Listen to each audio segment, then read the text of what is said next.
everybody, it's me, Lady Ada. I'm here with Because We Can.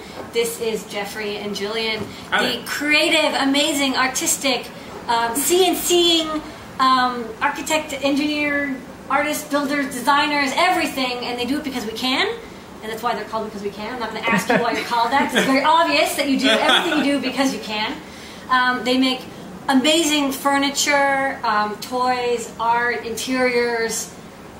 You pretty much make anything that can be made. Getting into buildings, yeah. Building buildings. I can't wait till you have like little prefab Because We Can huts and like. Yeah. We're actually thinking we might do something like that soon in the near future for like little like backyard play shed kinds of things. Because we're actually going to be doing a project where we're going to be doing like a pirate ship. Pirate ship. Well, actually, it's not pirate ship. The client's very English, and so he's like, it's not a pirate ship. It's an HMS. It's a proper English ship, and we're like, okay. So for people who are not sure, I'm going to just describe kind of what you guys do, and you'll like fill it in. So you have a shop bot that's like your main tool, and it's a massive CNC that basically cuts plywood, like 2-inch plywood up to something like that.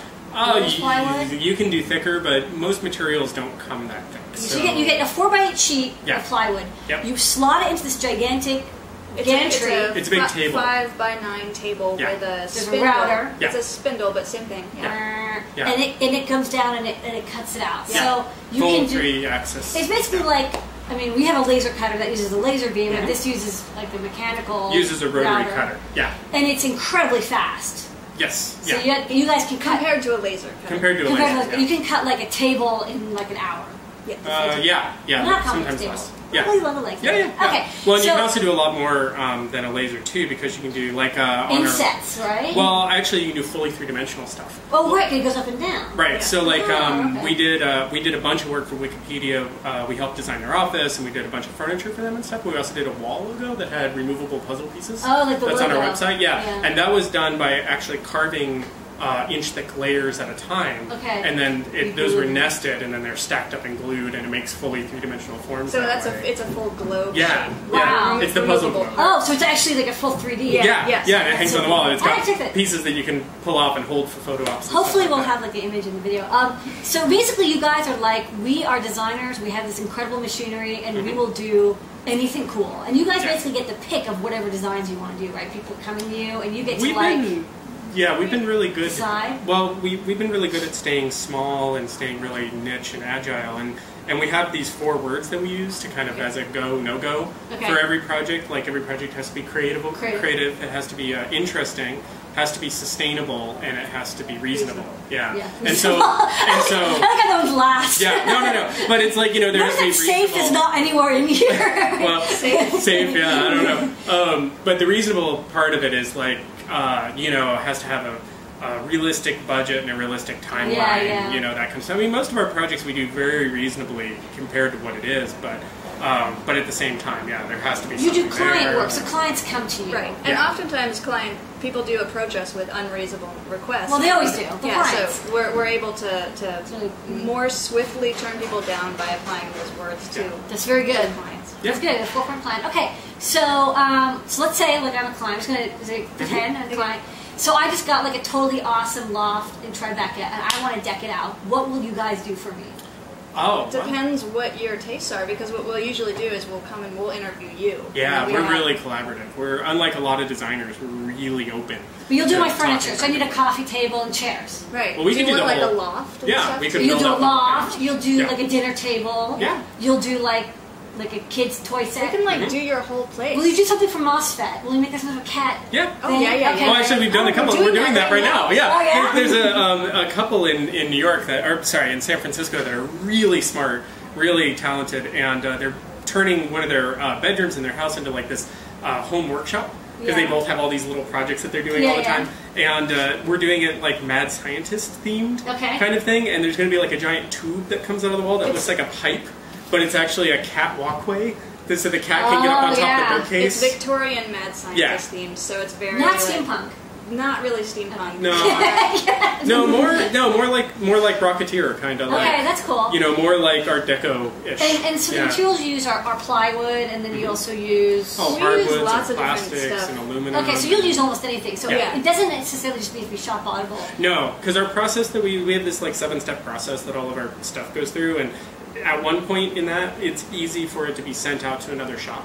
So if we're doing something like, we can't cut steel very well, but there's a water jet down the street that can. Oakland is like that, right? Yeah. It's like, oh god, yeah. But so much stuff is shop-bottable, as you put it. Like we cut stone, we cut acrylic, we cut hardwood. All how do you cut stone? You cut stone. You just get solid carbide bits. As long as it's under a hardness. What is it, like 3? I think on the hardness. I forget the technical name for the scale, but there's a hardness scale for minerals. As long as it's like under a 3, I think, or over a 3, or something like that, you could totally do it. So like sandstone, slates, aluminum, marble, copper. Yeah, copper.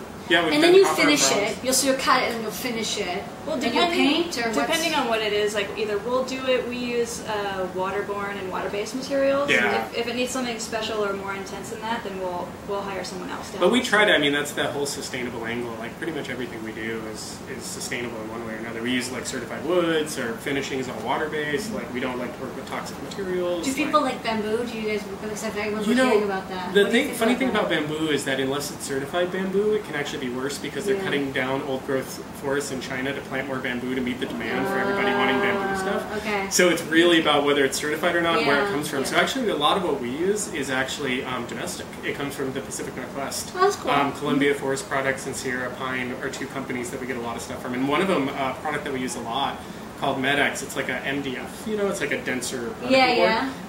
It's actually made from ground up pellet wood.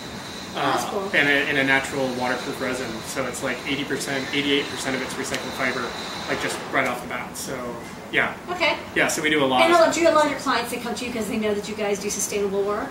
And they like that? Kinda. We get some work like that, but mostly we get work off of our other projects, and then they're just happy that it's sustainable. Yeah. Oh, that's great. Yeah. Okay, cool.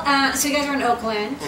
And you used to have a shop, but right now you're just doing custom work, and maybe in the future you'll have a store again. But you guys are focusing on doing our online store is not active right now, but it will be soon again.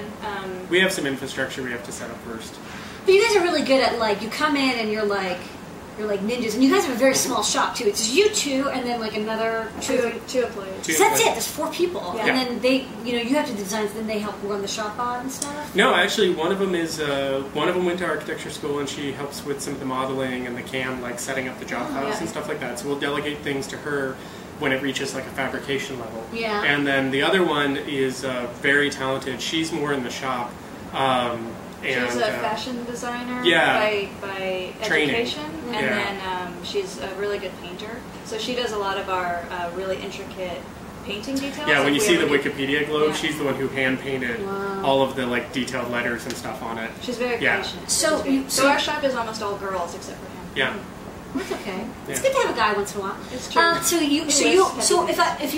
I wanted you to design a coffee table for me, let's say, so I go to you and I'd say, well, I have this kind of a basic idea of what I want it to look like, and then you would do the original sketch design, or you would do the sketch design, or you would both work together. It depends on. We're very collaborative within the office, and what we'll do is someone will be like, oh, I have an idea, I want to work on it for a little bit, and then the other person is usually like, great. You go. Yeah. Thank God. I'm really busy. Yeah. And then that person will work on for a bit, and then we tag team back and forth, and then pass it off and be like, hey. And sometimes it depends too. Like with some of our clients, like when we did that. We did an interior for a video game company, 3 Rings in San Francisco. Yeah. And their artists, they all work in Flash, and which is vector based, right? Yeah. And so what we did is we made one desk as a 3D model, and we broke it down into a 2D kit of parts. Yeah. Where we're like, okay, don't change these parts of it, because otherwise it won't go together. But otherwise, for the backs and the sides and the legs, go to town. You can do whatever you want. They added, and so they drew over the top of it and sent it back to us, and then we cleaned that up and made it real. So each desk is unique.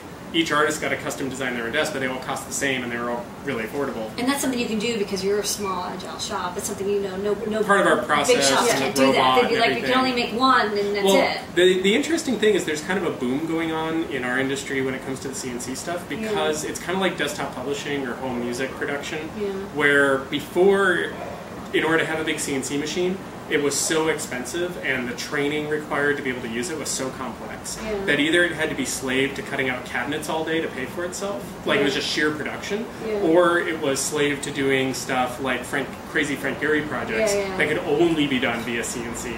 That was it. There was no middle ground, right? And now that you can buy, I mean, basically, if you look at inflation, the cost of a ShopBot today is about the same, of the entry-level model, is about the same as a laser printer was in 1982.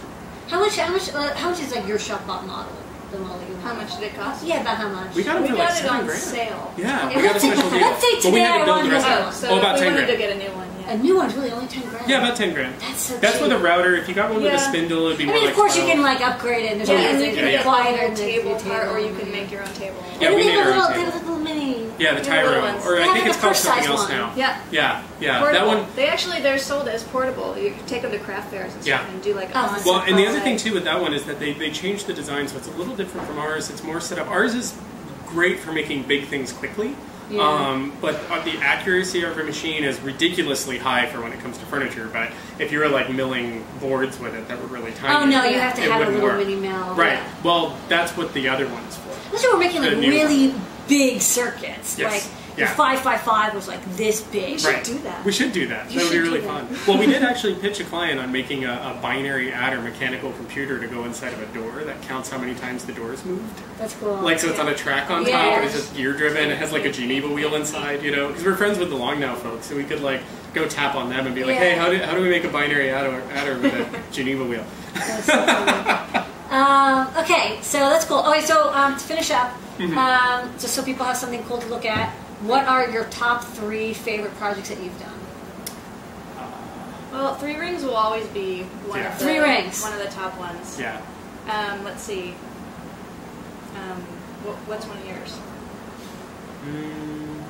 Gosh, I don't know. Well, our favorite ones are always the ones we're working on right now. Yeah. Oh, that's true. Sorry. Well, let's say the Wikipedia one. That sounds really cool. That one Yeah, is the very Wikipedia cool. one's pretty cool.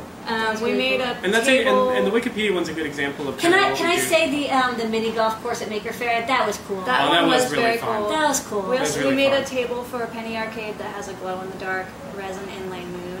In the center. Whoa. Yeah, Yeah, it was that's awesome. And we nice. actually made it glow in the dark. We didn't tell them. We just made it and shipped it to them. Okay. And then they were like, "Does the table glow?" And we're like, "Yeah." They're like, because somebody said that they thought the table glowed, but we thought they were crazy. Oh, that's cool. All right. Well, thank you for visiting on vacation indeed. from Oakland. Yeah. And you guys will probably be at the next Maker Faire Yes, showing probably. off something.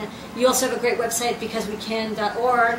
And anybody out there who needs to have custom furniture or interiors made, these guys are the best. When I have like a real apartment that isn't filled with like pick-and places and electronic components, I'm definitely going to have you Well, like guys that's never gonna happen. come in and design me some furniture that'll look totally cool. Maybe it'll be electronicsy based and MOSFET toys. Yes. There you go.